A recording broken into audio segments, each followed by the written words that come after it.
Hi, everybody. Welcome to Cover the Spread here for Tuesday, July 29th, 2025. Hey, if you're new to Cover the Spread, welcome aboard. Glad to have you here joining us on this Tuesday. We got three games we're going to cover on the diamond for you. We always do. Hey, by the way, make sure you subscribe, give us a thumbs up. Greatly appreciate it. And then, we also love the interaction in the comment section below as well. You can let us know what you're picking today, or hey, let us know what your opinion is on the three games we cover here today as well. Greatly appreciated from everybody. So, hey, let's get to it. Tuesday's slate. Head on over to Ramon. Hey, how are you doing here, buddy? Hey, real good. Hoping to bring another winner here to keep the week going on a Tuesday. We had that winner on the Yankees there on Sunday. So I'm ready to roll here and try to bring some winners home to wrap up the month. Definitely trying to wrap up the month strong and bring in some winners here on Cover the Spread for you. I don't know where to Al. How you doing here, buddy? Yeah, closed out the week with a winner, so feeling pretty good about that on the Pirates there.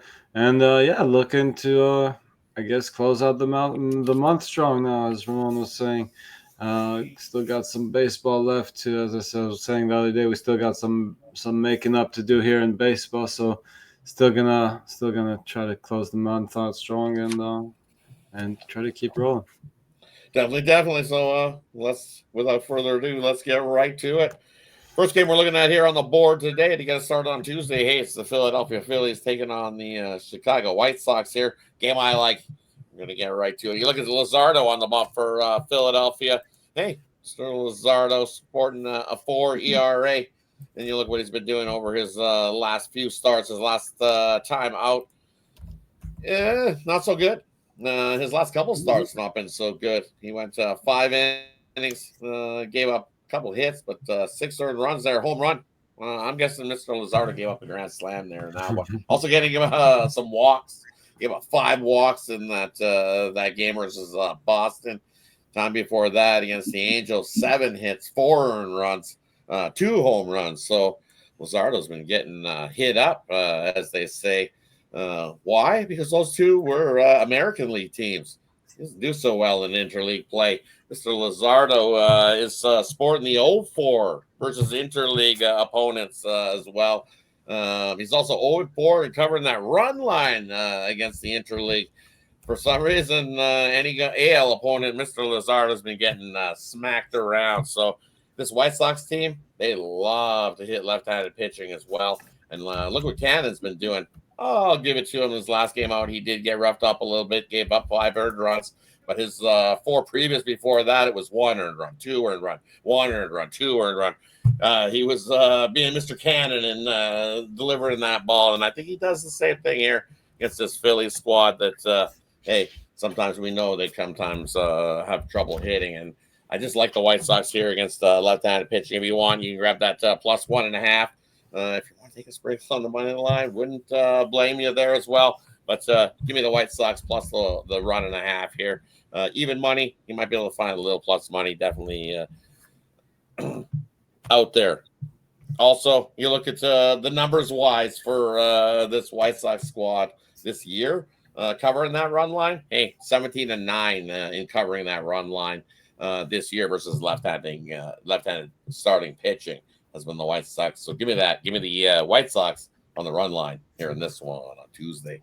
Head on over to Ramon. What do you like here in this one, Phillies or the White Sox? Yeah, the White Sox offense kind of come to life here a little bit of late. Here scoring some runs. They had a couple of games last week. They scored double digits. They've been kind of cruising here for real. And both these pitchers, yeah, you mentioned some good outings there from Luzardo as well and from Cannon. But, in those games, their offenses were kind of clicking too. And so both these pitchers have their last several games have all gone over when they've been in there. So I know the Phillies have been a big time under team on the road here, but hey, the Phillies aren't playing the White Sox there every day on the road. So I appreciate it. I hope the White Sox do get those runs. I'm going to end up going over here in this one with Philly and the White Sox. I just see, obviously, hey, the Cannon's getting some run support too. I do know that in those games. So, like I said, those double-digit offensive output for the White Sox last week caught my attention here. So I'm going to go over with Philadelphia and the White Sox here on Tuesday. I don't know where the hell. What do you like here in this one? White Sox, Phillies. Yeah, I like some runs here. I would also consider the first 5 over in this one, and one guy that will help us get to all the 3 looks that we just gave out will be hopefully Andrew Benintendi, who's got 2 home runs in his last game and also has a home run and 2 at bats against Luzardo. So maybe take a prop on him, whether it's the RBI.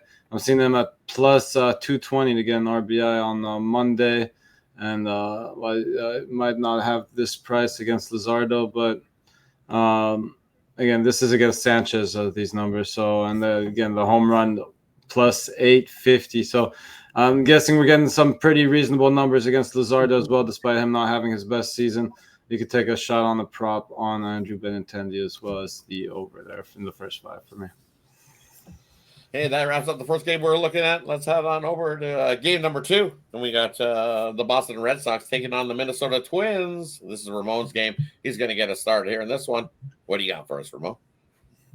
Yeah, this is going to be an evenly rated matchup here in this one. The Twins might even come the favorite here with these two. But, man, I watched that Red Sox team just win that series against those Dodgers there at home. I know they're going on the road here, and hey, they're a sub 500 team on the road. I get that, but it just feels like right now Minnesota just lost a series at home to Washington. So Buxton, remember, he's starting the week with an injury. We don't even know what his status was heading into Monday's game. We know he missed some time here with that flexor injury or that side injury, whatever, and that sounds like it could be a problem when you're a good hitter like Buxton. Now, Giolito, very solid against Minnesota against this expected lineup, about 225 batting average for the Twins against Giolito. Now, Paddock has okay numbers against Boston, but in the Paddock starts against Boston, or I'm sorry, in the recent Paddock starts, he's been losing. So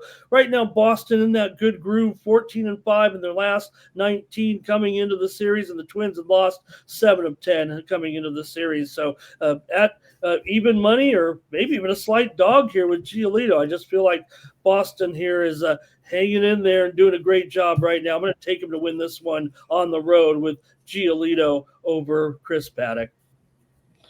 Head on over to Al. What do you like here in this one? Boston or the Twins here on Tuesday? Yeah, well, according to the Twins manager, apparently it's good news coming from Buxton's MRI. So good for him, but I'm not going to worry about that too much. I like the Red Sox here a lot. Just to give everyone a different look, I think the Red Sox are going to probably be one of my strongest play on the board on Tuesday, actually. But to give everybody a different look, I'll just go Red Sox first 5 here. Giolito coming off a couple, not perfect starts, but I still think he's been the much better starter this season. Paddock himself coming off a good start against my Dodgers, but again, the way he's looked so far this season, just don't see him stringing that many good starts together. I just like also what I've seen out of the Red Sox better lately, so had a good series against the Dodgers there.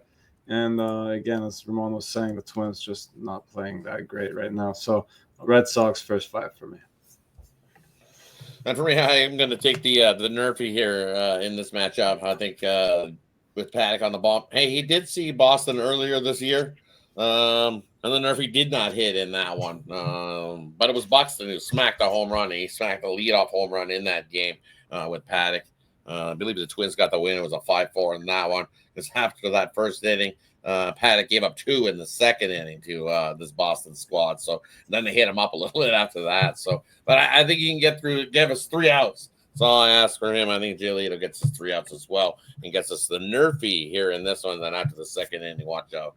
All bets are off. I think the fireworks happen there. All right, that wraps up game number 2 we got covered here for you today. Let's head on over to the last game we got going for you. We got Texas, red hot Texas, heading into LA to take on the Angels. This is Al's game. He's going to get us going. What do you like here in this one? Texas or LA?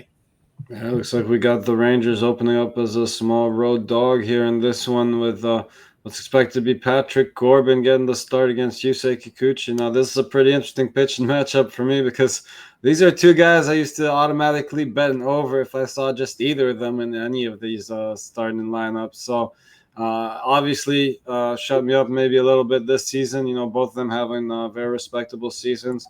We've still seen Kikuchi work himself into trouble and then work himself right out of it. Very respectable ERA on the season. So am I going to take the under? Not necessarily here. I don't know. I'll let maybe these guys got to play on the total. I'm personally staying away from this total with the wind blowing out a little bit, not too hard, but maybe just enough to keep me off an under. And again, I'm not sure if I'm ready to fully trust these two starters either, but the guy I'm going to back more, especially with the hotter lineup behind him, is Corbin here. I think the Rangers just come out and stay hot in this one. I don't think Kikuchi does enough to cool them down. So I'll take the Rangers on the money line in this one on Tuesday. Head on over to Ramon. What do you like here in this one? Texas or the Angels here on Tuesday? All of a sudden, Texas is kind of on a streak of overs here. We know that at home they're more of a solid under, but on the road, then you got Patrick Corbin pitching. Boy, they should almost name a day after him the way people bet against him. What a novel concept. But seriously, you got the LA here over in 10 of their last 14 games at home. I think I'm going to look to the first 5 here, and they get to Corbin here in this one with the Angels lineup. Kind of smoking here a little bit, it feels like, of late. That came off that series split with Seattle. I know they didn't have a lot of offense, and the pitching was really what carried them there, but I think we were expecting that in that series, and I'm not so sure here with Corbin coming in that the number will be low enough for me. So I'm going to go over first 5 LA Angels team total on Tuesday. And for me here in this one, I expect to see plenty of runs. We've seen this series back in LA already, July 7th, 8th, 9th, 10th, and the total just kept rising. Open 7.5. The first game 7.5. Next game 8.5. Next game 9.5. Next game 10. Guess what? We've seen 11 runs, 14 runs, 19 runs, 15 runs. It's gonna be another hot day. As Al alluded to, wind blowing out, almost reaching 80 degrees as well in LA. Over. I don't care if it's Corbin or Kikuchi on the bump. I think we see plenty of offense between these two squads. At one point in one of these games, Texas pinned a 7 spot. They scored a touchdown, as they say, and completed the extra point. So I think we're going to see plenty of fireworks in this one here on Tuesday. Give me the over. Will they go for 2 on Tuesday? They could. We could see an 8 spot in one inning. Imagine that. If yeah, it's possible. It's definitely possible the way these Texas bats have been hitting. So definitely, I expect Texas to do the bulk of the heavy lifting in this one as well. But hey, don't count out them Angels. They can smack on a couple as well. So should be a good one. Definitely bring your glove to the ballpark for these games between these two. Hey, that wraps it up for Tuesday's action. Thanks, everybody, for tuning in. As always, let us know in the comment section below what you think of these games, or hey, let us know your favorite play of the day going in the comment section. We're happy to hear from you. Before we head on out, let's do a quick little recap of the plays we got for you here. First game we looked at, we got the Phillies taking on the White Sox. This is a game I like. I grabbed the White Sox plus the run and a half. I don't even mind if you sprinkle on the money line a little bit there with the White Sox at that big plus price. Why not? Next game we got the Boston Red Sox taking on the Twins. This is Ramon's game. He says take Boston here in this matchup. And then we're finishing it off with Texas taking on the Angels. This is Al's game, and he says take Texas here in this matchup. Thanks, everybody, for tuning in. Appreciate every one of you that tune in. Let's do what we always do here, and that is cover the spread.